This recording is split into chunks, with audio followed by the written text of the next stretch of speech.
Bonjour, devant les grands médias français enfin attentifs, l'histoire bascule en Tunisie. Alors que l'avenir du régime de Ben Ali, à l'heure où nous enregistrons cette émission, semble sur le fil du rasoir, nous allons revenir sur un mois de soulèvement tunisien et la manière dont les médias l'ont traité ou d'ailleurs ne l'ont pas traité. Et évidemment, on parlera aussi du rôle joué par Internet. Vous êtes président du mouvement Birsa, qui est un mouvement de jeunes Tunisiens opposants. Moi, je ne dis pas que Ben Ali doit partir, parce que en tant que citoyen et jeune Tunisien, je crois que les cartes doivent être mises dans les mains du peuple tunisien. Et il n'y a pas d'appel à faire au président Ben Ali pour lui dire qu'il faut qu'il parte ou qu'il faut qu'il ne parte pas. Je crois qu'il, depuis 23 ans, il a été sourd à toutes les demandes du peuple, et je suis absolument persuadé, même aux demandes de ses conseillers ou de gens qui étaient assez raisonnables pour lui demander de partir. Je crois qu'aujourd'hui, il faut redonner la souveraineté au peuple. Il faut vraiment remettre les cartes dans les mains du peuple. Au-delà de la formule, ça veut dire quoi? Ça veut dire organiser quoi? Une élection présidentielle, des législatives? Il faut faire un référendum? Il faut faire quoi? Redonner la parole au peuple? C'est-à-dire que là, on est dans une position. Ben Ali est un boxeur qui a été un tout petit peu surpris, oui, qui est dans les cordes et qui est sonné. Bon. Et comme tout boxeur, il cherche à gagner un tout petit peu de temps, et il nous refait exactement comme vous avez dit. Et vous le lui accordez alors? Ah non, absolument pas. Ah non.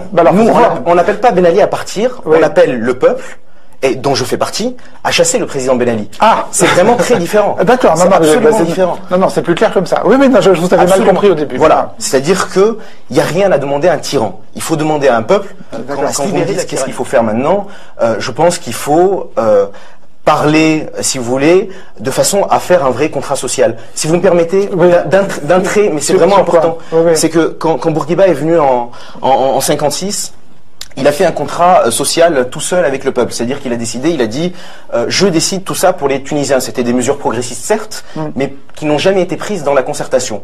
Ben Ali a fait la même chose avec des leaders de l'opposition ou des gens qui se sont considérés comme étant des leaders de l'opposition. C'est vrai que j'ai entendu que certains partis d'opposition avaient rencontré Ben Ali ou iront le voir. Alors, je pense qu'on peut le mettre au conditionnel, mais en tout cas, si c'est le cas, moi, je peux m'étonner que les mêmes personnes qui sont parties signer un pacte national avec Ben Ali en 88 reviennent aujourd'hui. Le régime, si vous me permettez de continuer, a censuré, n'a pas hésité à censurer des pages. C'est-à-dire que moi, ma page Facebook est censurée en Tunisie, et dès que vous êtes contre le régime, votre page est censurée. Là où il est très difficile de contrer Facebook. Et c'est pour ça que Facebook a été une révolution en Tunisie. C'est que ma page peut être censuré en Tunisie. Si j'ai un ami expatrié qui peut avoir accès à mon profil et qui voit une vidéo qui est intéressante, il peut la partager, il peut la mettre sur son profil à lui qui n'est pas censuré. Et du coup, des gens de Tunis peuvent voir la vidéo et la partager eux-mêmes. C'est-à-dire, excusez-moi, ce qui était censuré, c'était la consultation de certains comptes Facebook bien choisis en Tunisie, mais en revanche, le compte lui-même n'était pas censuré et vous pouviez continuer à alimenter votre... Le compte est censuré et non piraté, c'est-à-dire qu'il est, comme vous dites, non consultable à partir de la Tunisie. Mais vous pouviez y mettre tout ce que vous vouliez. Absolument. À destination parce que, vous savez, on a eu tendance, nous, Tunisiens, je vais vous donner le point de vue tunisien, à beaucoup attendre de la presse française. C'est-à-dire que quand on parle entre amis en Tunisie, alors est-ce que Le Monde a fait quelque chose sur ce qui se passe en Tunisie? Est-ce que Libé a fait quelque chose? Est-ce qu'on en a parlé à la télé? Et il y avait ce sentiment, un genre de fatalisme qui voulait dire qu'on peut nous rien faire sur place et que les médias français et étrangers, et surtout français, se chargeront de communiquer sur ce qui se passe chez nous. Et là où moi je vois une vraie révolution, plus qu'une révolution médiatique, mais une révolution journalistique et démocratique, c'est que les gens ont pris leur smartphone, ont pris leur portable et ont commencé à faire du journalisme citoyen.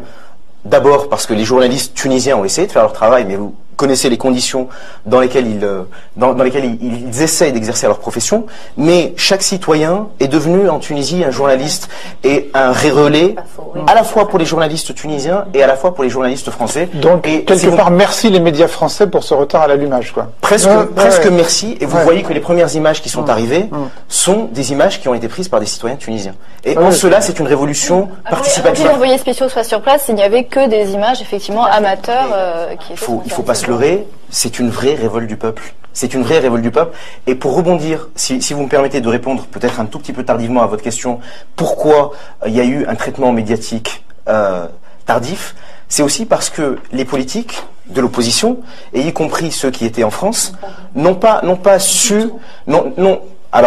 d'abord été à l'origine de ce qui se passait, mais ont pensé que ça allait se terminer et n'ont pas canalisé le mouvement et n'ont pas pris le mouvement. Les hommes politiques, pour certains, n'ont pas su se positionner. C'est-à-dire qu'ils n'ont pas fait un travail.